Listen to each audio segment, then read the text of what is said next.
Welcome back to another video. Today I'm discussing the famous Davy Jones theory, especially since, Davy D. Zebag, the Davy Jones reference from Emu Hearst hit itself. Of course, the famous Davy Jones theory in any course of imagination is that Davy Jones is the original devil fruit user, meaning that he had all these abilities and every single devil fruit ability each and on its own.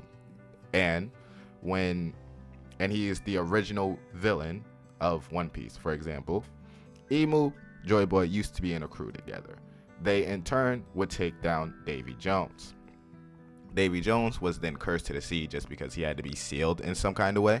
Was cursed to the sea, and basically his devil fruit abilities were just launched all around. Of course, never letting the devil fruits themselves being returned to the sea, where Davy Jones is still being held.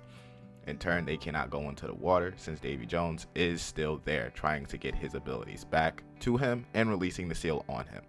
Now, this theory, and then in turn, Joy Boy and Emu was one of the first people to gain a devil fruit ability from the sealing of Davy Jones. Of course, Davy Jones still has descendants. Davy Jones still has many things that he still lived his life for, but he was the original villain in the Void Century that required Emu and Joy Boy to take down. Of course, Davy Jones is still alive in at least the One Piece in my mind, but cannot get unsealed for that very reason. Of course, Rox probably still joins him in this pursuit if Rox gets sealed or dies in the inevitable event of his defeat. He still gets defeated in God Valley. Anyway, since this theory is being propped up, or at least being talked about again, I like it. I like it in terms of saying that there was an original villain of the Void Century, saying that Emu originally was not a villain itself. It was originally something that held in deep regard to Joy Boy and herself, maybe even married, but still part of their own crew. Now, of course, this cannot be confirmed in whatever regard and whatever thing was part of the same crew. Inevitably, that the villain of the Void Century in any aspect was Davy Jones, but he has been, of course, erased from history, erased from the poneglyphs, and that Emu itself was corrupted because when Davy Jones' first devil fruit was spread out throughout the land, it ate the first corrupted devil fruit. Of course, gaining immortality and wanting to rule the world like rule the world and rule the seas like Davy Jones once did. And the flooding of the world is Davy Jones' comeuppance, or inevitably unsealing when all the devil fruit abilities, or at least the more powerful ones, all come together.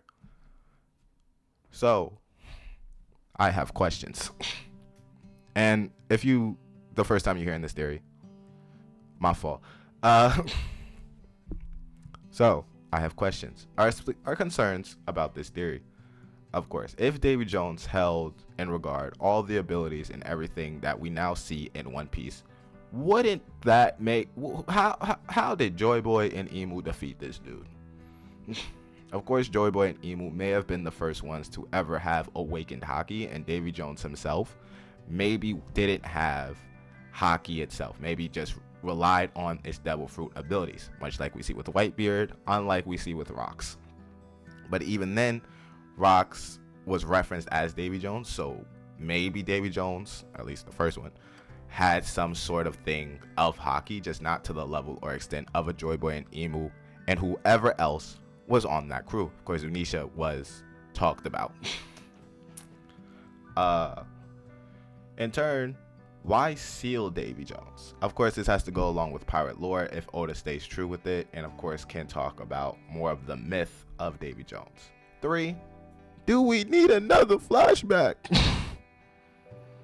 To explain the Davy Jones story itself and why his descendants had to go in the first place. Of course, it is already referenced by Emu saying, hey, to complete my world, they have to go. But if the world was going to flood anyway, why go after any kinds of these threats? Of course, knowing of the voice entry, anything of these poneglyphs. It's not like the whole world can flock to a higher ground to avoid the world going underwater. The One Piece world is too big.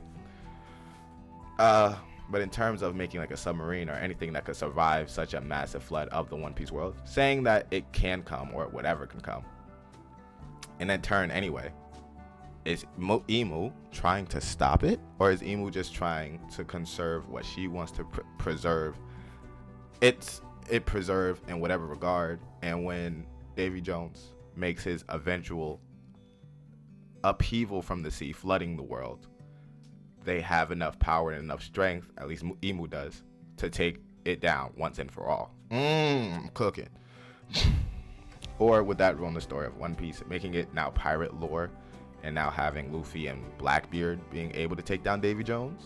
Maybe Davy Jones is the One Piece, the one that can fully take down Imu and take back all the devil fruit abilities, uncursing the sea, and in turn just going along the waters, being a regular pirate, or settling down and basically sealing himself off from the world itself, not being cursed by the sea, but being cursed by the powers he has held, knowing that he was wrong from the Joy Boy and Emu's defeat and being sealed all those years.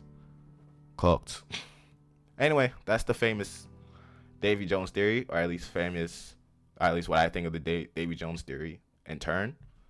Let me know if you have any concerns, comments, recalls, and I'll see you in the next one.